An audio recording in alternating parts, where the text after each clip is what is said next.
వాళ్ళ పాకిస్తాన్ని టార్గెట్ చేసుకుని మనం అటాక్ చేయలేదు.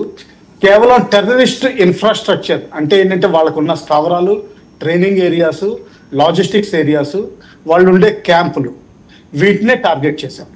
ఇది చాలా రెస్ట్రెంట్ వాడాం. 12 రోజులు మనం వాళ్ళని ట్రాక్ చేసి ఇన్ఫర్మేషన్ గ్యాదర్ చేసి తర్వాత మన ప్రెసిషన్ గైడెడ్ మిసైల్స్ అంటే ఏంటంటే ఫస్ట్ టార్గెట్ ఎక్విజిషన్, తర్వాత గైడెన్స్, దాని తర్వాత ప్రిసైజ్ స్ట్రైక్ చేసే విధంగా మన భారత భూభాగం దాటకుండానే చేసాం.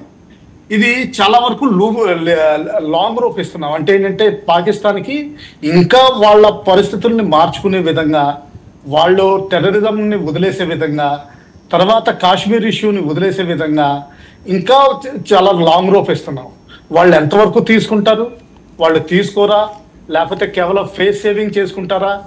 ఇందాక స్పీకర్ గారు అన్నట్టు ఫేస్ సేవింగ్ చేసుకుని వదిలేస్తారా, లేకపోతే ఇంకా రెస్ట్ ఆఫ్ ఇండియాకి కానీ మిగతా ఏరియాస్కి కానీ యుద్ధం ప్రకటించి ఏదైనా టెర్రరిస్ట్ యాక్టివిటీ కానీ మిలిటరీ యాక్టివిటీ కానీ చేస్తారా అన్నది మనం ఆలోచించాల్సిందే.